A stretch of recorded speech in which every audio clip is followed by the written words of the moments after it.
Sikia. Acha masiara ujue. Acha masiara. Mimi vina vitoshi. Kaongezea hata hivi. Viwili tu njoo. Yaani unataka dase? Si ndio eh? Viwili basi fresh. Tumalize utatu. Naongeza moja tu. Njoo. Sasa sikia nikwambie. Mimi kule hapa nguvu zimenisha kabisa, subiri kwanza hata tupike basi. Sasa nguvu unatumia wewe? Wewe unatulia tu. Mimi napiga vitu vyangu. Mambo ya hivi. Mume wangu mimi nimechoka. Alafu tatizo kazi zenyewe za nyumbani zinanichosha na wewe mwenyewe. Hivi kweli siku nzima jamani mtu upumue hata kidogo? Yaani hapo mimi ukiongea hivyo mimi unanichanganya. Unajua umesikia kula sio muhimu. Kula tunaweza kuwapigia au watatuletea msosi mpaka ndani. Wewe njoo basi mimi nimalizie. Njoo. Usiku basi. Usiku hiyo ni vitu vingine. Yaani usiku ni wa vitu vingine tena. Yaani sasa hivi tunamaliza mchana sasa hivi. Namalizia vipi? Sawa. Sinaona umeme wenyewe umekatika joto. Mume wangu subiri basi kidogo. Basi njoo. Tuko kwetu bwana njoo. Njoo mimi nimejenga kwa hapo na majirani vipi jamani majirani kwema? Wewe dada mambo?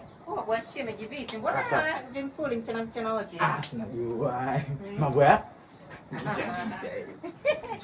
Dada vipi sasa mwanzo kama muelewi jamani, mbona kama muelewi mwenzio? Wewe naacha kuingilia mambo ya watu. Vipi usipite na mambo yako? Wewe aje wapi? Aje wapi? Dada, mimi na swali. Hamna, wewe usio na wasiwasi. Mke wangu sio na wasiwasi. Muulize hapo hapo. Namuuliza. Dada. Huyu bwana mke wangu huyu mimi nampenda sana. Sitaki achepuke. Muda wote mimi ni vitu vyangu tunataka.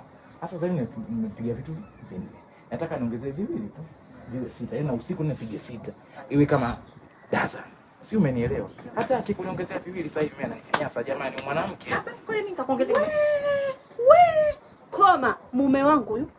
Tena ukome kama huna bwana ukatafute huko na ukome kupita pita kwenye nyumba za watu. Sasa wewe vinne umechoka tayari wakati wenzako wanataka dozen. Sasa nini? Si tukusaidie wenzio? Mume wangu tu. Unaona mambo haya? Choma. Nenda. Choma ndani. Sasa tunatafuta huko wanaume vingangali, tunatafuta vidume. Watu tuna kwenye ndoa zetu wiki nzima mwanamume anataka kugeuzi. Akwambii bwana vipi nipe mambo si. Wewe mwanamume wako ana nguvu, anaweza kujinanilia hapo. Ushapiga vinne, ongezea na hivyo vingine viwili. Ifike dozen.